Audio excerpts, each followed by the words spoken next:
This is the Morgan Kimbarow Show. Our guest today is Michael Sartain. He is a former United States Air Force officer turned performance coach, podcaster, and public speaker, known for his bold take on male self-improvement, networking, and dating.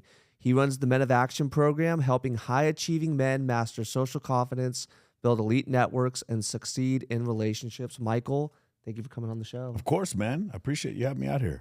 Absolutely. Well, you're a high-demand man. You're promoting the Teddy Ball tonight. Mm-hmm. That's why you're in San Diego. You're out of Las Vegas. And yeah, just really thrilled to have you on the show. I mean, you put a lot of great content out there. I know my peers, right, the men that I hang out with, you know, they take a lot of influence and impact. So when I started speaking, saying, hey, I'm having Michael Sartain, they're like, oh, ask him this question, ask him that question. So Yeah. I'm very excited. Awesome. But we'll get into that. But first and foremost, want to start with you, your Genesis story. I mean, you've had a very interesting road to get to where you are, spending some time in the military and, you know, now out of Vegas running Men of Action. So let's start with the Michael Sartain story. I went to a pretty, I had a unique upbringing in that I grew up in a pretty decent neighborhood. I grew up in Lakewood in East Dallas, but I went to high school in a horrible neighborhood. We were like the first school to have metal detectors, Woodrow Wilson High School in East Dallas. Our superintendent, not a superintendent, but the head of the school district. Is it the superintendent? Yeah, she was arrested and convicted of embezzlement my junior year in high school, and the schools were just so incredibly mismanaged. I can't explain to you. Like, think of a 90210, but like think of like a hellscape dystopian version of that. That's what my high school experience was like. Hardly anybody spoke English. Our dropout rate was 75%, I believe. We had a 75% dropout rate. And when I was a senior and I played on the football team, we had 17 guys eligible for varsity football, Texas 4A, 12-4A varsity football. It was madness. We just didn't have any athletes because everyone would flunk out. And I legitimately thought that's what the world was going through. Whenever I talk to my friends about their high school experience, it's just always shocking to me. And one of the biggest crimes, I think, in this country is that we fund primary education through property taxes because we're just perpetuating poverty by doing that. But anyway, that's why I started off. I would go to my all-white Wilshire Baptist Church Sunday school, right? And then I would go into my church service, and there was not a single black or Hispanic person in the service, period. And then I would go to my high school, and then when I played football and basketball, there was not a single white person on the team. So it's like, and we're just a couple blocks away from each other. You'll see cities like Chicago and Dallas that did not have sort of they didn't have civil rights activists. They didn't have civil rights marches back in the 1960s. Those cities are still very, very much segregated. You'll notice that that happens a lot in those cities. Dallas is a very segregated city. So my high school experience was unique in that I was just used to being around violence and gang activity, and several of my friends went to jail for selling crack. And then when I went to college, it was such a stark difference because UT Austin is like it's not nearly as diverse. When I went there, and I joined a fraternity, it was a Christian fraternity there. And my experience there was just kind of figuring out life, you know, not really understanding. I'm still a Christian, but I don't have as fundamental, like I don't believe, I don't have a liberal interpretation of the Old Testament like some of my friends do. I don't think the earth was created in 7 days. I do believe in evolution and the Big Bang. And so college was great for me. It's where I found my love for physics, astrophysics, and I still try to study that as much as I can. I read every book I can on that subject. It has nothing to do with my business, just a hobby of mine. And graduated from Texas. But here's the funny thing happened. So I graduated from Texas in 2000. While I'm there, the dot-com bubble happens, okay? And so we have the dot-com bubble, and we also have the foreclosure or the Enron and MCI WorldCom going out of business. So nobody could find jobs. Those are Texas companies, yes. right? Enron, yep. Yeah. Well, MCI WorldCom wasn't, but Enron Houston, I believe. Enron was where most of the placement for my major from the business school would go. They'd go work at Enron. And so Enron goes out of business, and there's nowhere for us to work. And I was the head bouncer at a nightclub a bar called Amazon Shot Bar on 6th Street. And I remember the waitress, or not the waitress, the bartender is this really pretty girl. She had I always remember, she had the prettiest blue eyes I've ever seen. And she would tell me she's getting her PhD in criminal justice, or forensic psychology from John Jay University, right? She was doing it online, and then she was stripping in Austin to pay for her tuition. And then she said, hey, you know what you might want to consider is going to the strip club, and they need a DJ. And I was like, all right, I'll try it out. It was totally a joke. I was going to go try to work at GameStop. I ended up getting the job, and I ended up working as a DJ at a strip club for 4 years. And I was a manager part-time. And that was kind of like the first experience for me to see kind of the most unaccountable, sort of worst. Again, as far as intersexual dynamics is concerned, obviously most women aren't strippers. Most women aren't sex work. I'm not trying to make that comparison. But when you see something at its worst, it kind of gives you an understanding. Like the way we treat homelessness, like abandoned animals, it's sort of a reflection of our society. And the way that women in these spaces were dealing with like ideas of money, childcare, boyfriends, etc., it really is sort of a microcosm to let you understand how the world works. And what I mean by that is we'd have several girls that would come in there, and these were the most beautiful women at this time I'd ever seen in my life. And they're all like 6 of them are fighting over the same worthless dude. And I was like, that's not what my mom told me. That's not what the church told me. That's not what Disney told me. That's not how this is supposed to work. Like this guy's not doing shit for these women, and they're like losing it. I remember this was also my first experience with seeing a woman being beaten. Like my parents loved each other. Like I've never seen anything approaching physical violence between my parents. I had no exposure to this whatsoever. And then I would come into the strip club, and it'd be like a Sunday, and this girl would have a black eye, and her friends would all just be around her, just like consoling her or whatever. And then she'd tell everyone, I'm going to break up with this dude. I'm never going to see this guy again. And then, of course, a couple weeks later, she's got another black eye. And I was just like, again, remember, I'm 22 years old. I have never had this. I'd never understood this experience. The way someone being abused, staying in a relationship for a long time. I'd never seen it. Again, I'm not saying this is a microcosm for all of society, but seeing the worst of it actually helps you understand the rest of it. So I remember that was Rollo calls it his red pill moment. That was my red pill moment, was kind of seeing that the way the world described the dynamics between men and women is not the way the world actually worked. And you'll also notice this is the same time that like sort of the So Suave forum starts to come into play. Rollo starts making some of his proclamations and doing some. It becomes this point where the internet becomes a place for men to start sharing experiences with other men. And this is also later the ethos of like the pickup community and stuff like that starts happening, because men are like, hey man, I've had a really weird situation where my girlfriend cheated on me, or I was divorced or whatever. And then this other guy's like, well, I had the same situation. And people started comparing notes for the first time, which is why this sort of, I don't know what the word I'm looking for, but like the first time all this information is sort of codified into one place, right, into these forums. And it's not statistical and it's not scientific, but there are certain things we just start to understand. It's like when women see that I have other women with me, they're more attracted to me. Social proof. When I worked at the strip club and I was single, I remember girls just saw me as another dude. When I worked at the strip club and I was dating one of the hottest girls that was there, all of a sudden these other women were throwing themselves at me. That's not what Disney told me. That's not what my mom told me, and that's not what the church told me. So I was like, okay, something's broken here in this system where I'm starting to see what people are responding to. And the other part was, I remember the prettiest girl at the whole strip club. I remember her name. Her name was Joy, and she would come and she'd flirt with me. She'd sit on my lap. She'd be super nice to me. She'd totally friend zoning me, but like I don't know. I'm 22. I don't know shit. This girl absolutely could be front cover Playboy. She's stunningly beautiful. And she would just like literally sit on my lap, like put her shoes on or whatever. And I'm just like, my heart is racing. Like, I can't believe how beautiful this woman is. And she would complain to me about the other DJ. So I'm one of the daytime DJs. There's this other daytime DJ. And she would just bitch. It was the guy's name was Ryan. And she would just bitch about, he's so fucking mean, but you're not mean like that, Michael. I think you're amazing. And it's like, I was like, oh my God, I have a chance with this like dream girl. Oh my God, I can't believe this.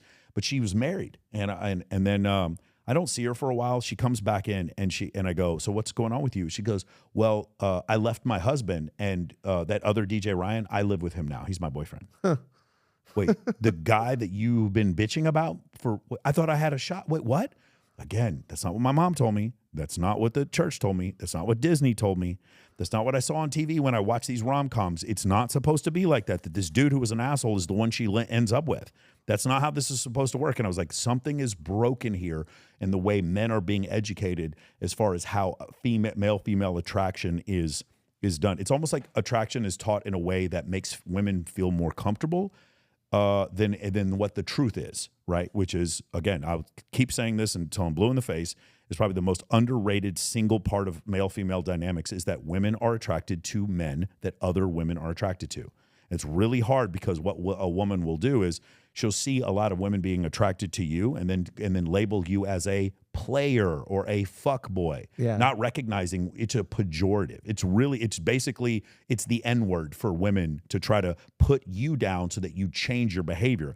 Because the reality is if all of a sudden, let's say you don't hit on any women, but your job, whatever it is, you become a huge podcaster or you start running some nightclub or whatever, and there's just tons of women around you and they're clearly showing you attraction in front of your girlfriend is losing power in the interaction, so she needs to label you. She needs a pejorative, an insult to call you a player. So a lot of my clients who are like, say, Eastern European or Indian, come from very structured households.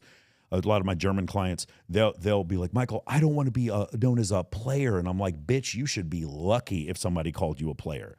You should be so lucky. And so that was another dynamic that I figured out was like no matter how many women I knew, and I also, this was also around the same time, let's say probably 2003, the first time one of the girls comes up to me and she goes, hey, we're all going to go. I'll never forget this. She goes, we're all going to go to a bar downtown. Do you want to come with us? And I was like, okay, this is interesting. I don't have a girlfriend at this time. I was like, okay, I'll go with you guys. And this is the first time I walk into a bar with 12 girls.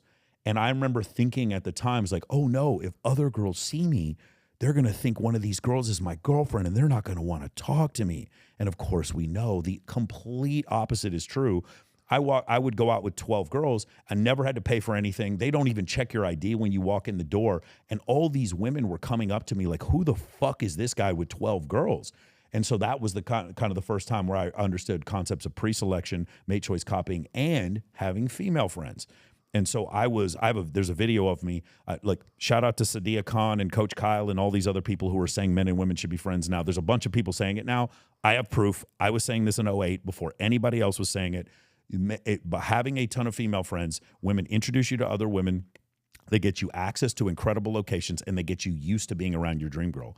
If you came to me right now, I could teach you techniques on how to throw events and be around your dream girl all the time, but you're going to blow it. You don't know what to do.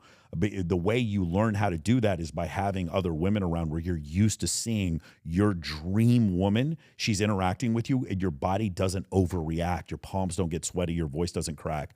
Your eyes don't get big. And there's all this jittery movement that I see whenever I put guys around these like stunningly beautiful women. And so you get used to that. You get desensitized to it, just like jumping out of an airplane over and over again. You don't have the same adrenaline rush. And so I learned that probably, in the strip club era would be 2000, 2004. And then I joined the military in 2004, and I'm in the military from 2004 to 2011. I fly special ops KC-135 for 5 years. And then I was medically DNIF. So the last 2 years I was in the military, I did counterintelligence. And this was the complete opposite. So for my friends at the strip club, I'm the biggest square. And for my friends in the military, I'm like the wildest wild man, except I don't drink at all. And so I remember I would show up, we'd have these dances or we'd have these balls or whatever, some meeting with all the families. And I would always show up with some like stunning girl and all the wives would get pissed. They would all get angry because of who I would bring. And because I'm still like in this mentality where I know how to talk to beautiful women because I had just been around them so much. And this was the first place, however, where I learned the difference between good leadership and bad leadership, and accountable people and unaccountable people. And that's something I strongly emphasize in my program are these concepts. And I remember the difference between good leadership and bad leadership. I remember trying to explain to somebody, and then I read Jocko Willick's book, The Dichotomy of Leadership, and I was like, that's it. The way he says it in Extreme Ownership, that is actually the best description I've ever seen. It'd always been in my mind, but nobody had put it into words until I'd seen him do it. And I was like, yeah, that's perfect. That's a perfect description of how leadership works, like just taking on responsibility. So I learned the concepts about leadership and time management when I was in the military for 7 years. And then I got out and I moved to Vegas and in 2011. And when I moved there, it was just almost like a PhD level study. I was like, who are these stunning women with and why are they with them? Rather than hitting on them, I want to know what are the avenues that these men met these women. And so the pickup artists and the dating app community, you know, if you're a hammer, everything looks like a nail. To guys who are on dating apps, they think the best way to meet women is on dating apps. No. And the guys who do pickup, they think the best way to meet women is through cold approach. And so I would just go ask these women. I started hosting all these beauty pageants, bikini competitions. I started hosting all these events. And the only thing that the women had in common was that they were stunningly beautiful. And I would ask them questions, and the women would keep telling me the same thing. A guy introduced me, or a girl, it's usually a girl. How'd you meet the guy that you're sleeping with? And they're like, a girl introduced me. And I was like, oh yeah, I remember the female friend thing that I came up with back in 2008.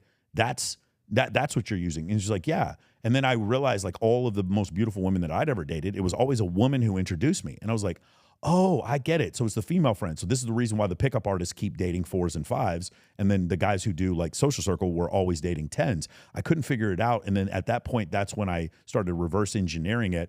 And then the other thing is, a lot of women said, yeah, whenever I met a guy, the first thing I would do is check his Instagram. I was like, oh, okay. What if we fix your Instagram and get you a bunch of female friends? What happens there? And now here we are 3,700 clients later, and all of them will attest to the fact that what I'm saying is true.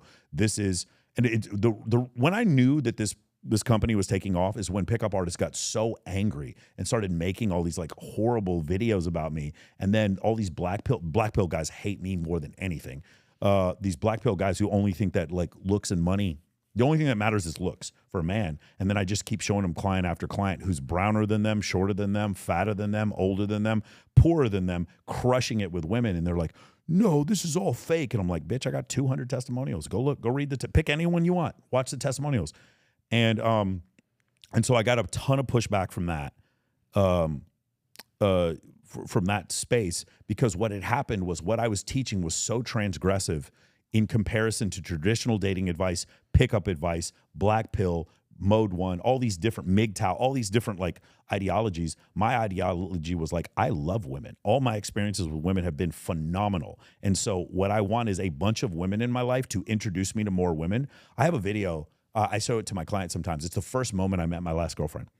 And there's four other girls in the video, and all those 4 girls text me to tell me that this girl that I thought was so beautiful was at this bar. So I go to the bar, and they introduce me to her, and then she gets in the video, and she's just like smiling in the back. And I was like, that was my opener, guys. That was my opener. I had 4 girls bragging about me, and then I went up and talked to her. It's like, that was it. Those 4 girls, I wasn't sleeping with them. They're just friends. It's not that hard to friend zone women. It's really easy. It's difficult when you don't have any abundance with women. But once I started teaching this over and over again, and I started getting all these guys who had these massive limiting beliefs about their height or their ethnicity or what city they lived in or how poor they were, and once I started crushing those limiting beliefs that they had, that's when the program really started to blow up. And that's when all the hate started too. Like, a lot of people have serious problems. I get more, it's really funny, I get less hate for my opinion. I get more hate when I actually show stats. That really pisses people off. When I start showing statistics about mate choice copying, or the fact that high body counts cause people to be less happier than in marriage, and that the fact that high body count actually affects women more than men, those kind of statistics really bother people, even though those are not my opinion. Those things I can base statistically. So that's just that's kind of how I got to this place, understanding concepts in mindset, leadership, entrepreneurship. I also teach something on finance. I worked as a quantitative analyst at a fund for about 6 years. And I go into finance pretty heavy in the program. Then I go into event planning, evolutionary psychology, critical thinking is such a big one.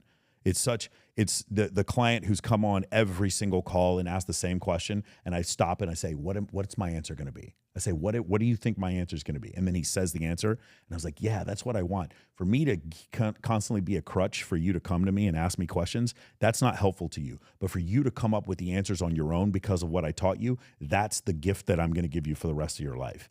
And so that's another thing. And then lastly, like, I teach my clients to teach other people. That's another thing that's happened is to give back. And that's been incredibly rewarding for a lot of them. And all my coaches are former clients, obviously. My sales team is almost all former clients. My closers, my setters, and my networking coaches are former clients. So that's all just been really, really great.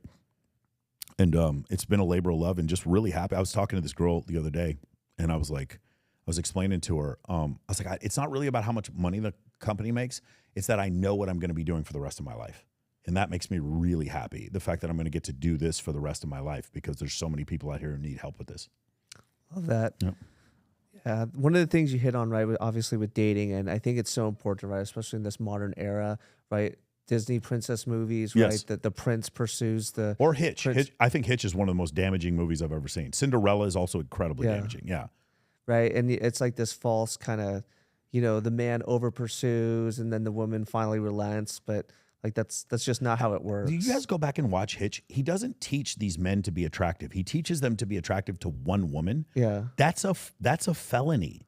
That's stalking. Is anybody else like go back and watch that movie? It's like the movie only works because the people are good looking. When unattractive men they tried the same thing that Hitch was trying to teach them, that Will Smith was trying to teach them in that movie, that's a felony. That's felony stalking. I don't understand how anyone else doesn't see this. It's such terrible advice. No. Guys, you need to be attractive to all women, not just the girl of your dreams. And when guys come to me and they're like, there's this girl in my gym and she's just like, she's kind of nerdy and I just really think it's like, no, bro, you need all the women in your gym to be looking at you. That's what you want. And then she'll notice the other girls looking at you and you won't do anything. And that's how you'll get the girl. If that girl that was the girl of your dreams, if I convinced her that you're the greatest dude of all time, put you guys on a date together, you'd fuck it up. Because you have no idea what to do with a woman that beautiful. You don't have the technology. You don't have the software update to deal with that. And the reason why is because you don't have enough experience with women. I don't think you need to sleep with hundreds of women to be good with women, but you need hundreds of women to want to sleep with you. That is for damn sure. You need women to be attracted to you. That is the key. And a lot of people don't understand that concept because when they hear attracted, they think male model. No, the funny guy is attractive to women. The man who's connected to everyone is attractive to women. The guy who has high status is attractive to women. The charismatic guy is attractive to women. Your social networks, pre-selection, the guy that other women are around is attractive to women. There's all these other factors, but because they're so covert, it's hard for guys to understand. Because why? They go out to the club or they go out in the dating app and they keep losing to Chad Thundercock, who's 6'3" and Australian. They keep losing to him in those arenas, so they think all that matters is a man's physical attractiveness because they don't understand these other avenues. Well, they're thinking right how they think about women, yes, that correct. women are right attracted to the physical. Correct. It's an over-perception bias. They believe because they're so addicted to a woman's physical attractiveness that they think women are the same way. And by the way, there are some women who are, but it's not most of them. It really isn't most. Like if you look at my last 5 girlfriends, it doesn't make any sense why women that attractive would go out with me. It makes no sense. I constantly get this like, oh, there was a website. It was like hot chicks with douchebags or whatever. And like, I think I was on there a couple times. It made no sense for women that beautiful to be dating me. None. And I was broker than a fucking joke. Why would they be going out with me? And the reason why was because I understood these concepts. Every one of my exes says the same thing. It's like, it's hard for me to deal with the fact that so many other women give you attention. Okay, then if all my exes are saying that, and then they say it, and then they sleep with me right after they say it, why aren't guys taking this idea and then replicating it? And the reason why is because they're afraid of getting put into a friend zone by a woman. Yeah. And the reality is that's terrible. You don't want to be put into a friend zone by a woman. You want to put women in the friend zone. It's so difficult for guys to understand this concept. You need to put women in the friend zone. And then the mode 1 guys, they're all like, you don't give a fuck about what women think. Why would you put women in the friend zone? Women have nothing to contribute. I'm like, yeah, they do. Like, bro, I work in animal rescue. Women have so much to contribute in that space. The woman who taught me how to trade stock options, she's phenomenal. This woman's a genius. There are tons of things. My accountant is a woman, and she gives me incredible advice. The idea that women have nothing to contribute, yeah, right. I don't go to MMA tournaments with them, and I don't really discuss like how good the Cowboys are going to be this year, but there are tons of things that you can discuss with them. And then when they are comfortable around you and they see other women comfortable around you, then all of a sudden the woman of your dreams, she just manifests. She just shows up, and she looks around and she just sees all this social proof of all these women just like saying nothing but fucking incredible things about you. And then she sees you, and you've been taking my course, so you're in better shape. You understand the concepts of like intermittent fasting, macros. You understand the concepts of cold plunge, using a sauna. You understand the concepts, a gallon of water a day, really good diet, 5-day splits in the workout. You understand that. And she looks at you, and she's like, this guy has better skin. Like, I don't look 47, right? This is a crazy thing. Go look at Carroll O'Connor when he started filming All in the Family in 1971. My grandfather used to watch that show, All in the Family. It was the biggest show in the country. It was the highest rated show in the country. Carroll O'Connor, when he started that show, and me are the same age.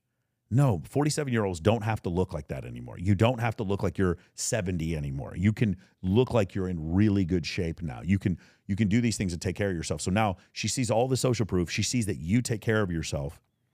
She sees all these things. There's all this proof in her mind. And now all these questions that she has about you are already answered. And now when she comes up to you, instead of you coming up to her and trying to convince her to go out with you, she's coming up to you and she's nervous.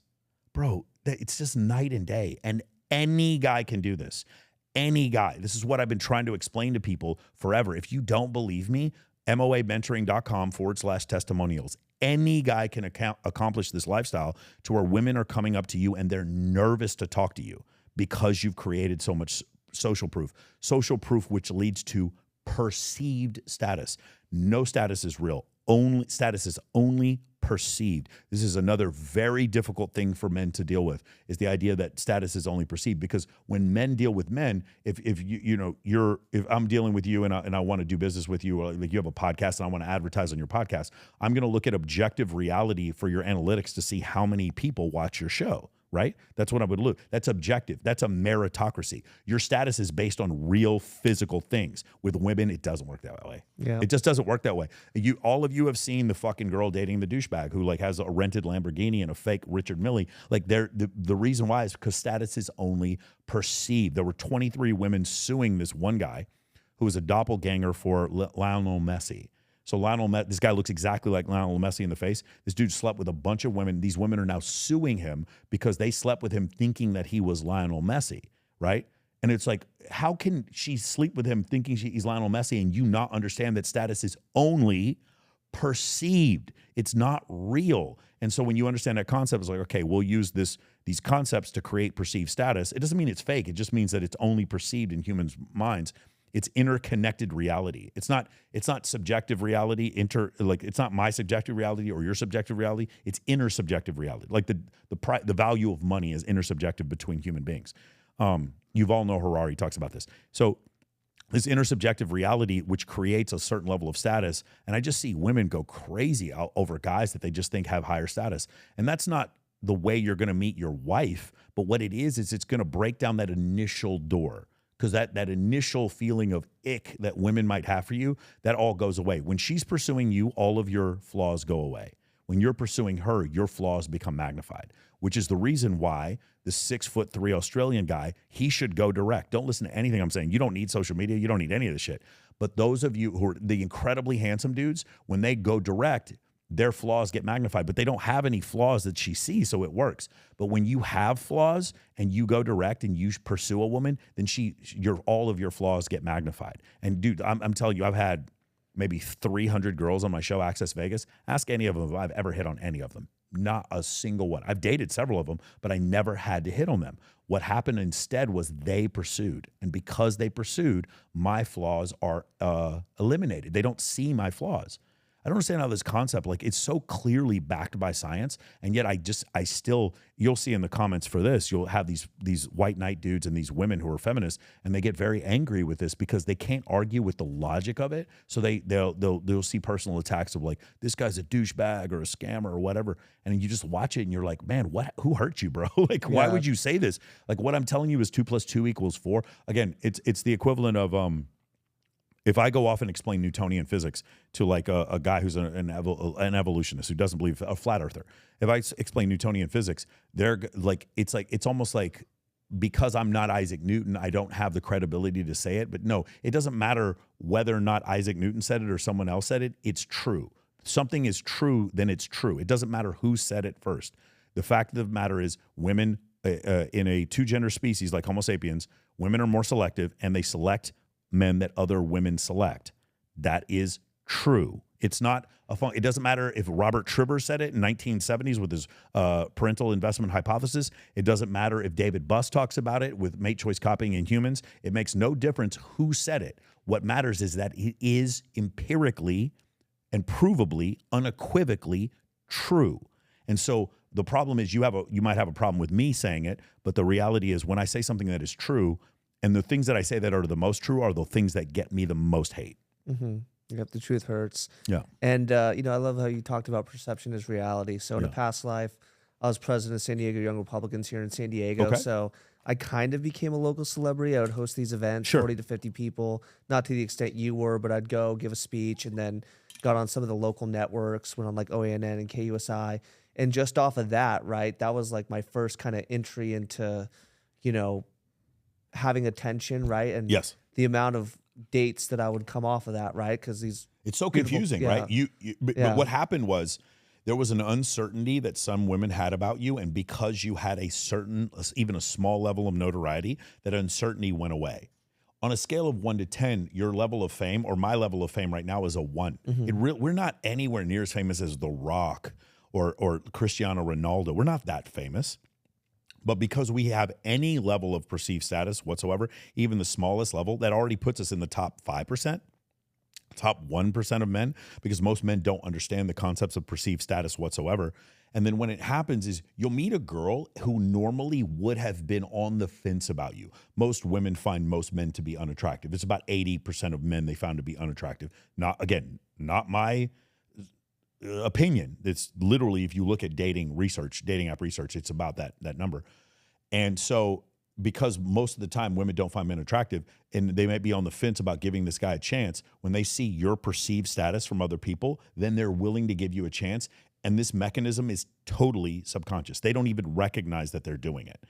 But like tonight, I'm hosting the Bunny Ball. And I promise you that when I'm on stage and there's like 1,500 people in the room and I'm making these announcements and I make everybody laugh, every year there's like some girl who comes up to me and she's just like, hey, can I take a picture with you? Now, I just want you to consider the concept of like you going up and talking to a beautiful woman in a bar that's really loud versus her coming up and saying, I want to take a picture with you.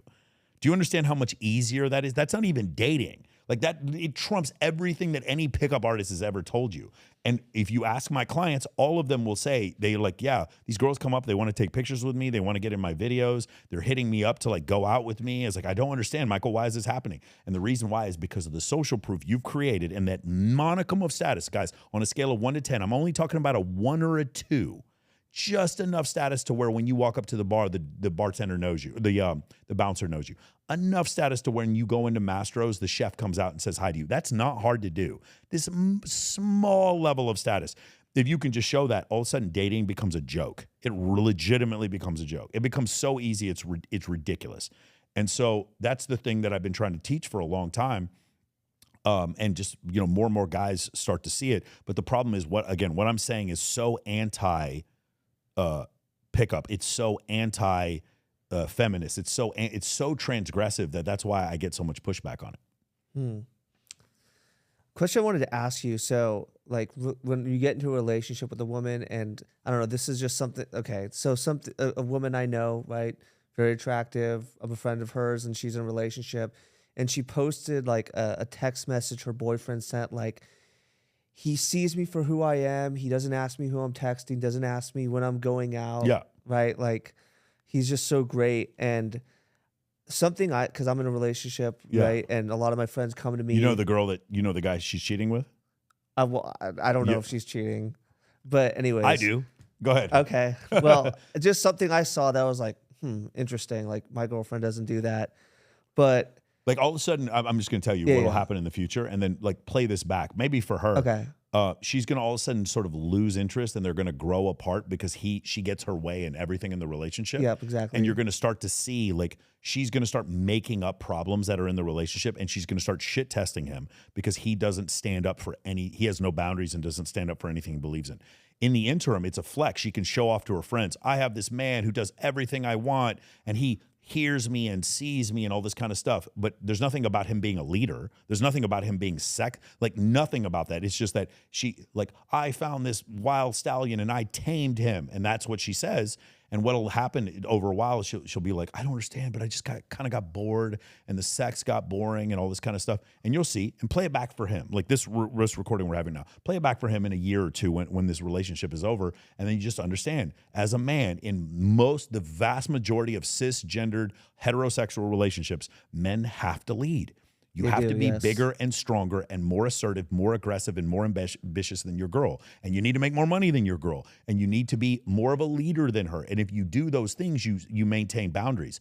And instead, she writes messages about how sexy her man is, how infatuated she is with him and how much she desires him. Those messages are okay. But the ones about how he understands me and sees me, I'm like, oh, so he just doesn't have any boundaries. Like that's essentially, I see my girlfriend, I totally understand, but a lot of times I'll say things or do things that will hurt her feelings, but I'm not doing them to hurt her feelings. I'm doing them because what I'm saying is true. Yes. That's the problem. And it's actually good for her. Yes, right? Exactly. Is maybe, hurt her feelings, but if you continue to coddle any human, male or female, and then they own a business. I've had so many girls that come to me like after we dated, like years later, and they're like, these things you were trying to tell me, Michael, like I understand. Like I own a salon now, I hire women, and I'm like, fuck, they don't show up on time. And then you start to realize it's because they're pretty and their boyfriends have just been lying to them their whole life, and they just don't know it. Their daddies have never told them no. And it's like, dude, it's so fucking hard to get them to show up. And it's like, I told you, like that's the way it's going to be. And by the way, I don't just mean women. Spoiled men are the same.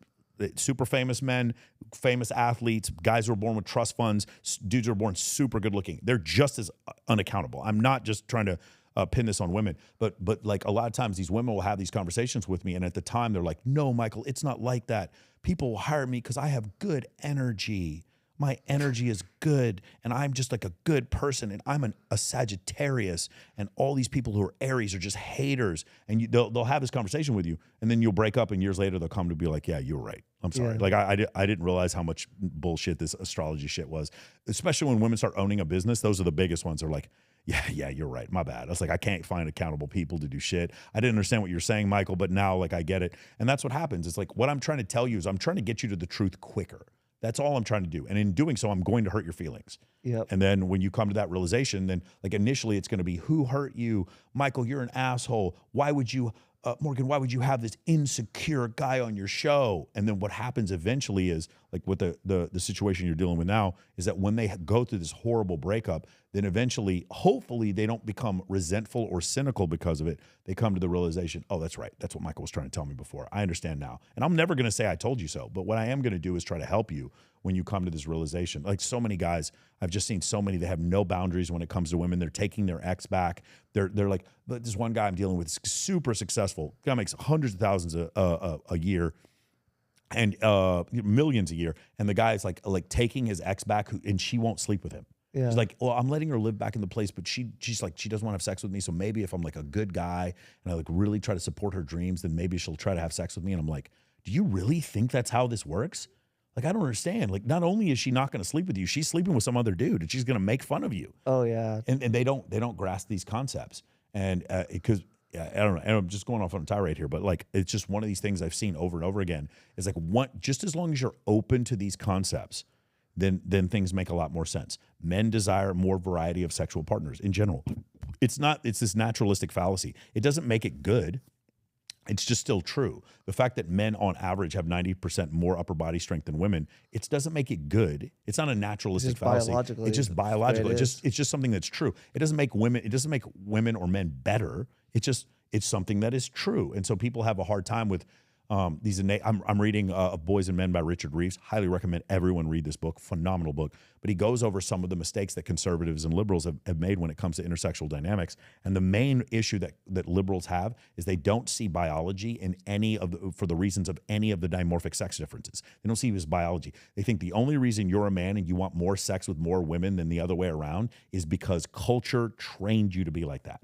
No, men have a higher sex drive than women because of testosterone, which is a function of genetics. It is not a function of patriarchy or a function of culture. It is not. All human culture is downstream from genetics. All of it is.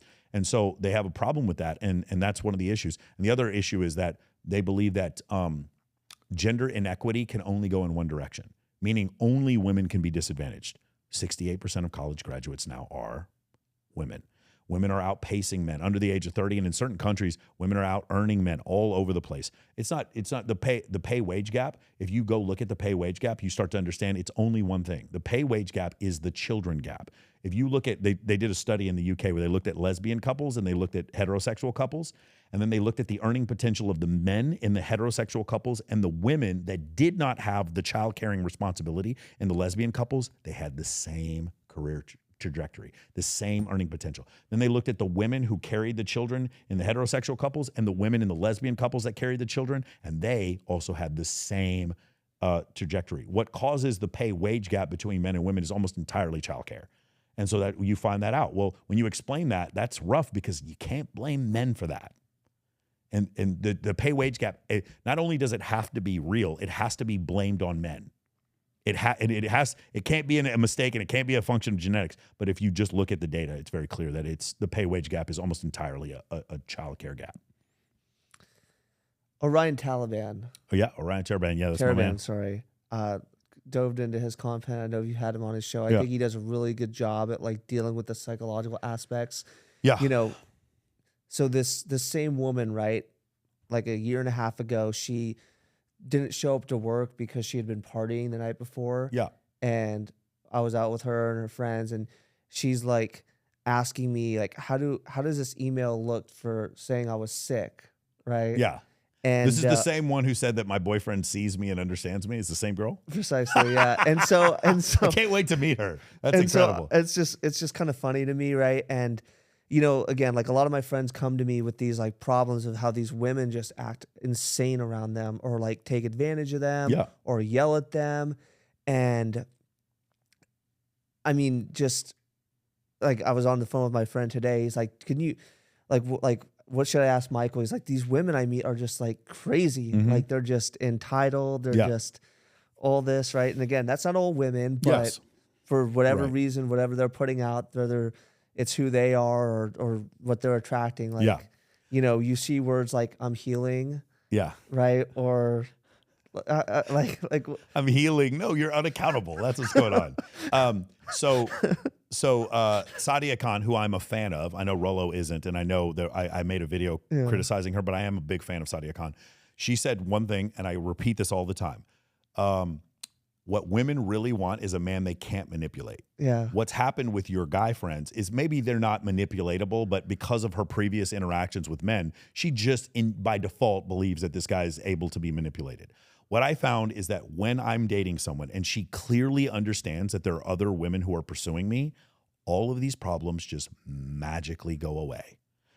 Or if I'm in a situation where I'm dating multiple women and they know about each other, all of a sudden the shit tests go away, all the questions go away, and all I'm getting is just magnificent behavior. It's incredible. So what I will tell you, what I'll say to all of these guys is, rather than trying to like play psychological games to make her chase, just she needs to fully and completely understand that she needs to have what Rollo calls dread. There needs to be a dread for other women coming and taking her place. And if she understands that is a possibility, because here's the thing, and women may find this misogynistic, but you as a woman always have dread. We as men always know if you just opened up your phone, you could text any guy to come have sex with you. Men are always living in a state of dread. That's why male jealousy was an adaptation. So what I'm telling you as a man is use that same mechanism with women, where they understand you are pursued by a lot of women. The 99% of men are not pursued by any women. 80% of men are not pursued by any women. And so because of that, when she sees that, all of a sudden you'll notice the shit tests go away, all of these issues go away, and then she's just so grateful to just be around you, just probably the same way you feel about her. And because of that, I've noticed that me having an abundance mentality with women fixed so many problems in all of my relationships. It's unbelievable. It's really incredible. Whenever I have an event and I want girls to come to my event, I don't tell them how great the event is. I just let them know the other girls that are coming. And when I do that, it just breaks the mold. All of a sudden they're like, well, I have to be there because that girl's hot. And what if my ex-boyfriend goes and I can't miss that opportunity. All of a sudden these mechanisms go off in their brain. And so what I found is that having abundance with women tends to be this, and you can start off by just having a bunch of female friends. Having abundance with women tends to make all of these problems vanish. As soon as your wife does not want you to cheat, but she wants to know that you could. Yeah, I think Rollo Tomasi says that, right? If your wife thinks that she could just leave you in a pillow fight party with a bunch of women in lingerie who are all super hot, and she knows there's no way you could fuck any of them because you're such a fat loser, trust me, the divorce papers are soon proceeding. The timer has begun. When she is fully understanding that she's the best you can do, the timer for divorce has started. It is just a matter of time. Your girl needs to, and I know this sounds so manipulative, but if you're in a relationship and your girl truly thinks that she's the best you can do, you're always on the back foot. You're always, and then what makes it worse is when you're trying to pursue, like a girl cheats on you and then you're like fighting to get her back, which I see way more often than not. Oh, like, yeah. what are you doing? Like, you're never, bro, let me explain something to you. If there's one piece of advice I want the guys who watch the show to take is this. If your girl cheats on you and you take her back, there's two problems here. The first problem is you let a girl back in your life who cheated on you, so your friends aren't going to respect you anymore. I won't have a guy work for me who would do something like this because I know you don't have enough self-respect and I can't trust you. That's the first reason. And the second reason is no matter how much your girl says, oh my God, thank you. I have such an incredible boyfriend who took me back. I made some mistakes and he understood. There's always going to be this thing in the back of her mind being like, I'm with the loser who takes back women who cheat on him. Mm-hmm. It's always going to be, what's wrong with this guy? He would take me back after I cheated on him. I was watching a reel that just popped up. One of these like new dating shows, and the woman, I cheated on my boyfriend a year ago, and he took me back, and now I just want to break up with him. But she says, I feel so bad, that I want to break up with him after I cheated. Yes. Right. Because, she doesn't have respect for him. Of course. Right. Well, that's why she cheated in the first place. Exactly. And also her lack of respect for him was further substantiated by him taking her back. And it's one of the craziest things. If a girl cheats on you, if you want to have a casual relationship where you guys still hook up but she can't be your girlfriend. Guys, there's another thing. And man, I get so much pushback on this, and I will argue this till I'm blue in the face. When Beyonce got cheated on, did it hurt her record sales? Or did women sit there and champion her when she got cheated on by Jay-Z? What happened? Well, they championed her, yeah. What happened when Hillary Clinton got cheated on by Bill Clinton? Did it hurt her politically? Did it make her less famous? Or did the world just like support her and rally around her? They helped her. When women get cheated on and they take their man back, I'm not saying it doesn't hurt, and I'm not saying they should do it. What I'm saying is the price you pay in a social situation is nowhere near the price that men pay when they take women back. If one of my guy friends takes his girlfriend back, I just know mentally I can't trust him. I know that. I've seen men lose their jobs over this. They get hounded. Look at the incredible vitriol, all the memes making fun of Aiden Ross when his girl cheated on him, Neon, Adam 22. Remember when she goes up and has sex with Jason Love? Whenever the situation with Nina Ogdal and Logan Paul, when men get cheated on by their girls or their girls embarrass them, it is so much worse for them professionally and societally. Whereas with women, if they take a man back who cheats on them, they get looked at as heroes. I'm not telling you to take your man back if he's cheating. What I'm saying is men pay this dear, dear price when they have a woman who openly cheats and they take them back. Again, like I said, keep them in the friend zone. You can still hook up with them, but they can never be your girl because then they can embarrass you. That's why you can't do that. That's why it's so important to do that. But it just doesn't work the other way around. Yeah. Yeah, I got a buddy who his ex-girlfriend keeps coming back, and she like would break up with him, go hook up with other guys, and then she came back like a few months ago, and he told me, she told him she hasn't been with any other guys. He asked me, do I believe that? I'm like, no. And he'll always be like, I'll come back, tell her I love her, and then she'll break up with me. And I'm like, bro, you gotta have some self-respect and boundaries for yourself, man. You're breaking down, crying in front of her. Like, you think that's gonna get her back? No, it's just, and frankly, I don't know why you would want her back, but she's just using you and abusing you, and you need to, it's just. There's another part, and that is she's laughing about him to other people. Oh, 100%. And there's other women that hear about this, and now he is no longer a viable sexual object to those women as well, because he's this guy who, it's so funny. You'd think that women would be like, oh, wow, he took her back after he cheated. That seems like a really great boyfriend. But they don't. They have no respect for you. Here's the funny thing. When I hear a woman and she's like, she's been cheated on and she stays with her man for a long time, I'm interested. Like, really? You stayed with him through all that? That's kind of awesome. Like, I'm actually 2 thumbs up. If I met a girl and she was just like, listen, I tried to make this relationship work no matter what, I really don't have less respect for her. I'm like, that's very different. If 80% of divorces are initiated by women and you find this one woman who's doing everything she can to save the relationship, that is the woman I'd want to have kids with. That is the woman because a lot of times women will leave men for things they didn't even do. Women will leave men. You don't believe me? Go listen to Chris G.Q. Perry and his nonsense.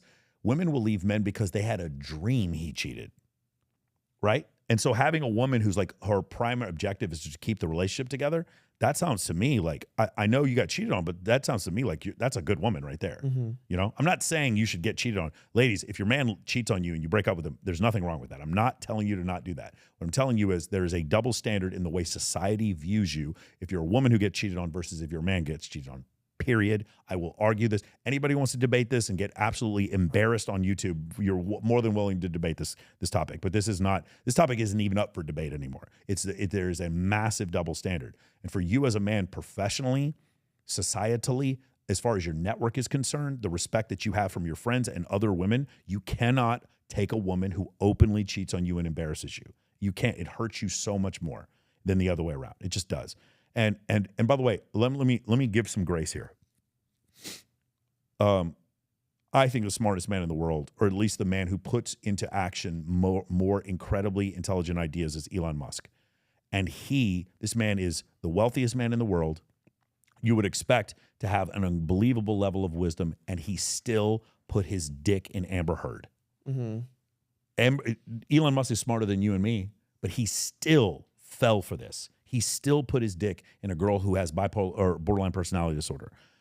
All men, we all fall for this. The thing that I described about taking the girl back who cheated or whatever, all of us are going to go through a phase, maybe not taking a girl back who cheated, but you're going to go through a phase where you don't have any boundaries. You just want hot women. You just take back whatever. Well, your ability to get sex is so scarce that you're willing to take back women. When you're asking the question before, that's the reason why he takes her back, because his scarcity with sex. That's the reason why he would take a girl back like that.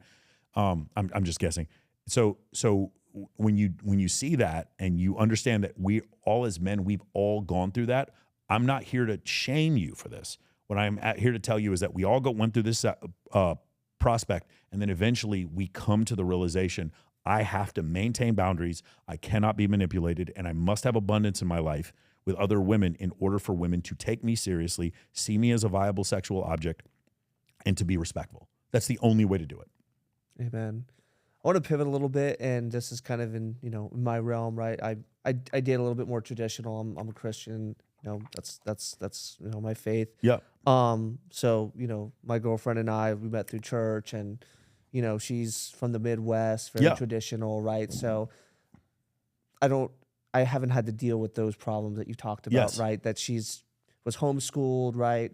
She has her own business, right? So she's and you give that example, right? She works on herself, goes to the gym, all that, and she doesn't have a huge social media presence, so she doesn't need high levels of validation. But want to talk about, right, somebody, let's say in a similar situation as myself, right, working hard, ambitious, is trying to meet that woman who is going to be a partner, is going to be a good girlfriend that doesn't have those traits, right? Yeah. What would you say then? So what we talked about this before the show, which is I'm looking for women who don't require stimulus. I'm not saying they don't get stimulus. I've dated some like world-class models, like huge fitness models. And when I dated them, one of the things I noticed is that they have someone who does all their posting for them, and they don't sit there and obsess over how many likes they get. And it's very easy to date her. She had very healthy lifestyle. It was terrific. She also had 3 million followers on Instagram. And so that was and then I'll meet another girl who has like 5,000 followers on Instagram, and she's obsessed with how many likes she gets. And she's upset every single time any guy with any status messages her, she immediately messages back. That would be a terrible woman to date. So what the point I was trying to make is the more beautiful woman might be easier to date if she requires less stimulus. The more less attractive woman is going to be harder to date because she requires more stimulus, and you're never going to know body count. No matter what. And yes, body count does matter. It matters for men and for women. Why does it matter for women? It matters for women in part because there's just study after study that shows that marital satisfaction decreases with higher body count for men and for women. But the variance is twice as much for women. And there's, we can go over the reasons why. One of the theories is oxytocin release in women decreases after they have a certain number of sexual partners. I don't know that that's been verified, but what we do know is that marital satisfaction definitely does decrease with more sexual partners, and that phenomenon is more pronounced with women than it is with men. But we're never going to know body count. You're just not going to know. Like, no matter what she tells you, you're never going to know if she's telling the truth, right? You have girls with a 50 body count in high school. Like, there's just no way to know. right? You're like, well, if she's younger, then her body count's going to be lower. I'm like, well, mathematically that's correct, but you don't know. And so the thing that I've found that actually seems to be a higher correlation to the truth is how much stimulus does she require?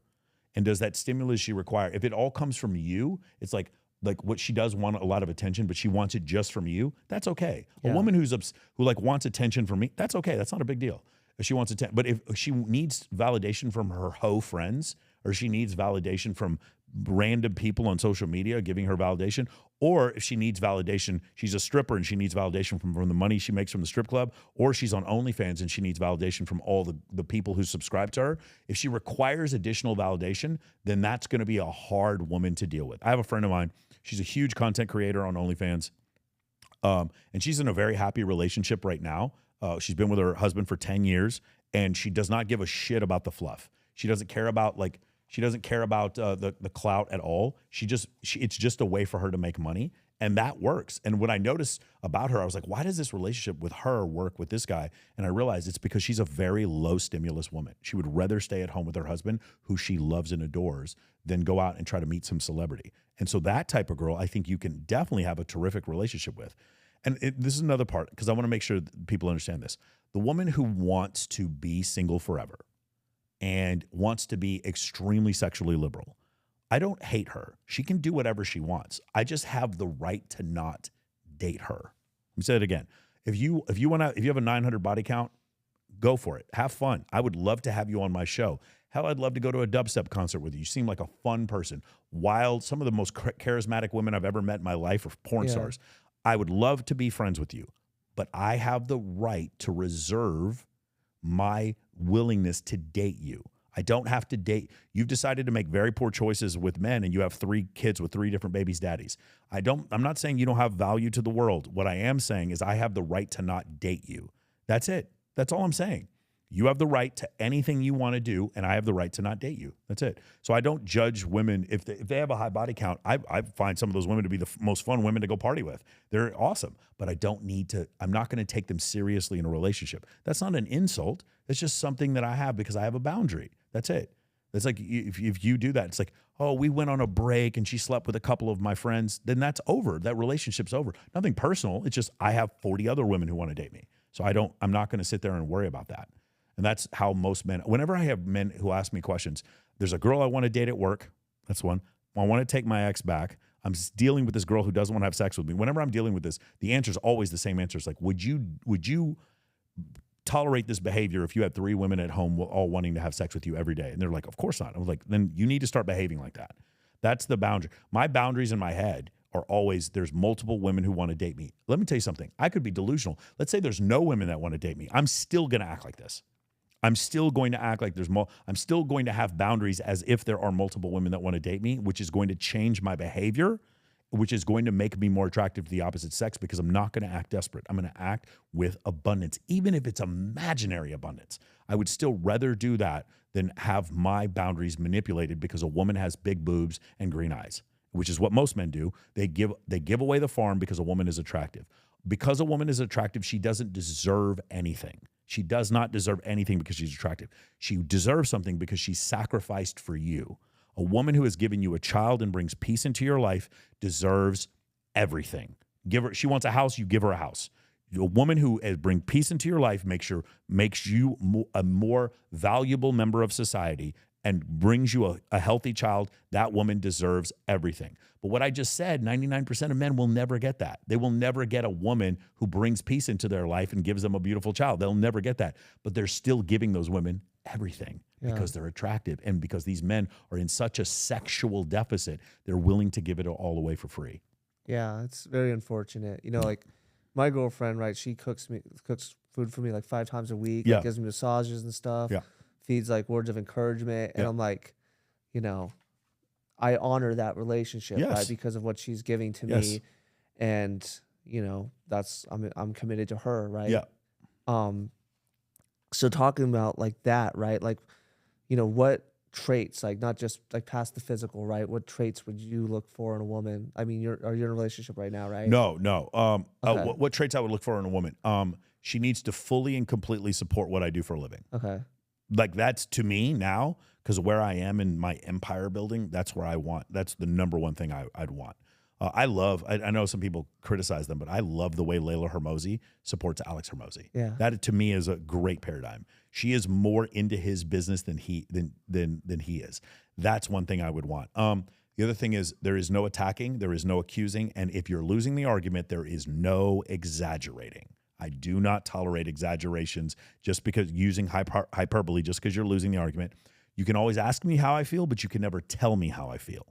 When I find a woman like that who brings peace, she does not accuse, she does not exaggerate, she does not attack, on top of the fact that she doesn't require a ton of stimulus outside the relationship, I can make anything work. If I'm physically attracted to her, I can make anything work.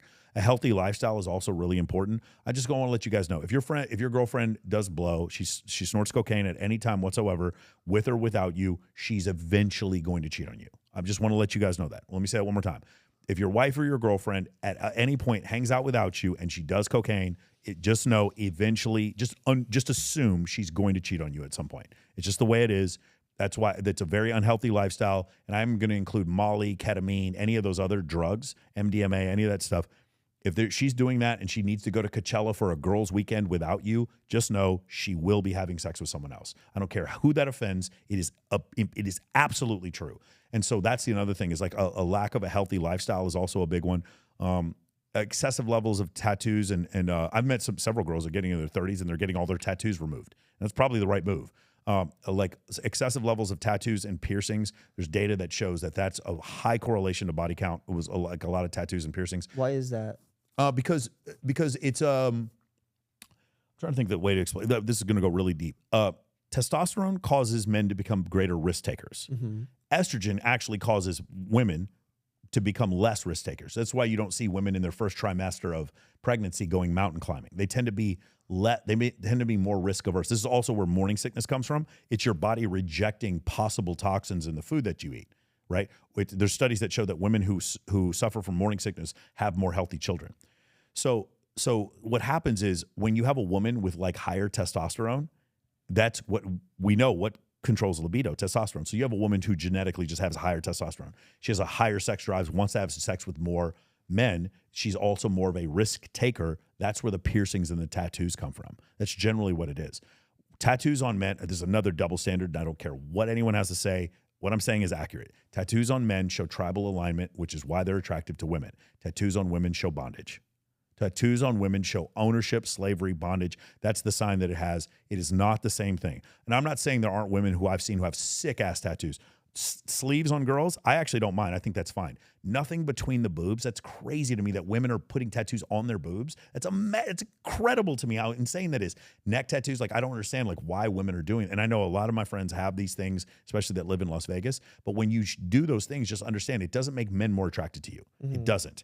When women frequently cite that men who have tattoos it more attractive because what it shows some level of tribal alignment or like almost an imaginary survival from battle. You know what I'm saying? That's what it looks like to women, but to men, it looks like bondage.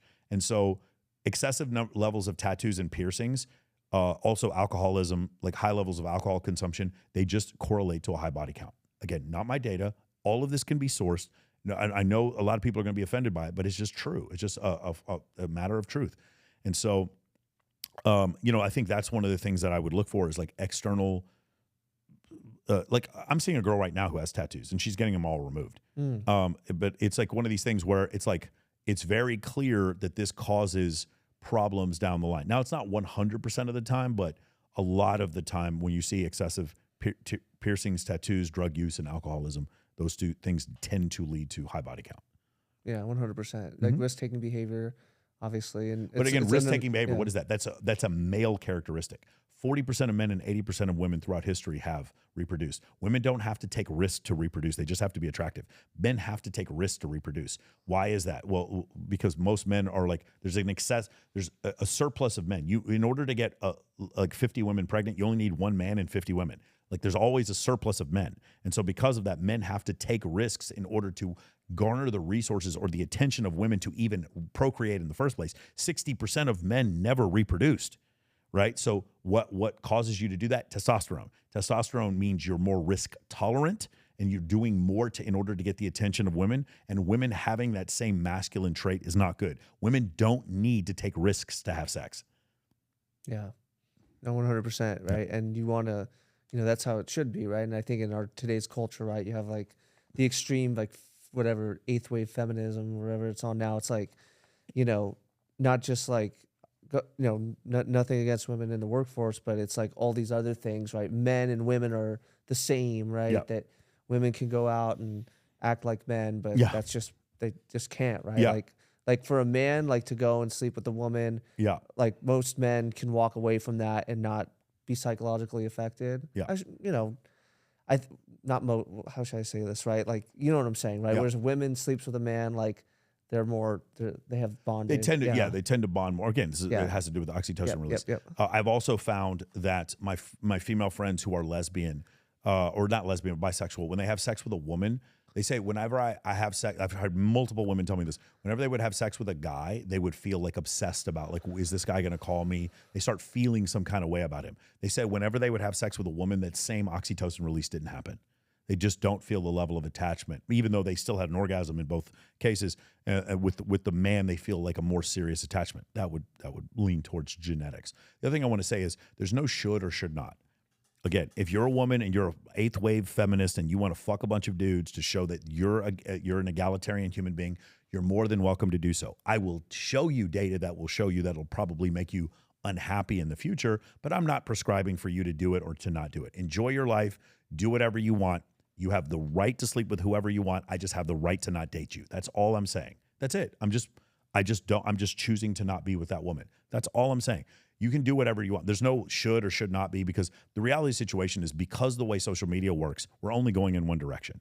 The group of men, because women are outpacing men when it comes to employment, earning potential, and education, we're going to get to a point where, I'll give you an example. In the 1972, women had fewer college degrees than men by 14 percentage points. In 2019, women have more college degrees than men by 15 percentage points, meaning we've completely flipped things into the opposite direction. In several municipalities under the age of 30, women are greatly outpacing men as far as employment is concerned. And we're going to get to a point where overall this pay wage gap is going to go in the other direction. And I would say in the next 5 years, when that happens, the number of men that are going to go sexless, which right now is anywhere between like a quarter and a third.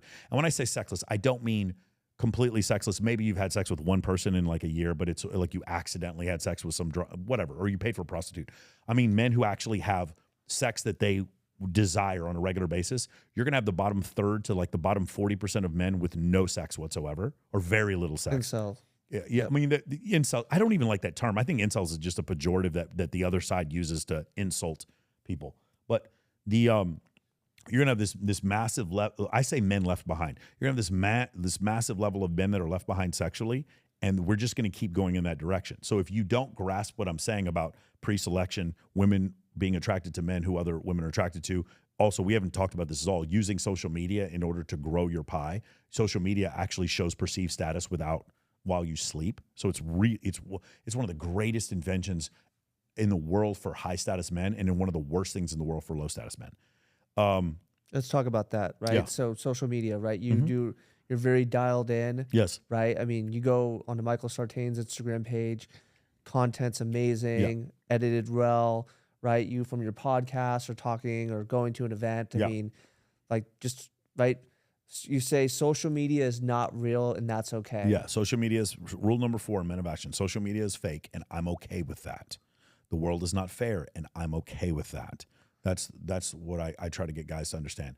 So the problem is with social media, what's happened is we've gotten into this complex adaptive system where if you truly internally believe that social media is the devil and you as a man don't want to use it, the problem is your dream girl is on social media and she's looking at the other guy who does believe it.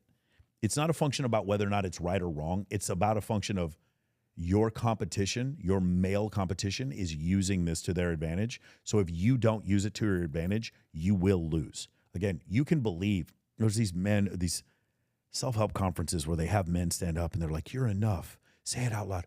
You're enough. You don't need anything else, blah, blah, blah. I'm here to tell you, gentlemen, internally, with your friends and with your family, you are enough. Externally to the world, your entire value to society is based on your utility. You're not enough. If you believe that you're enough, someone will take your girl, someone will take your job, someone will take your clients. It doesn't matter. It's like when you remember the Tour de France, they found out that Lance Armstrong was taking steroids. Remember that? You remember what happened when they looked at all the other people in the Tour de France against Lance Armstrong? They were all taking steroids. It's not that he had to take steroids for an advantage. He had to take steroids because everyone else he was competing with was also doping, right?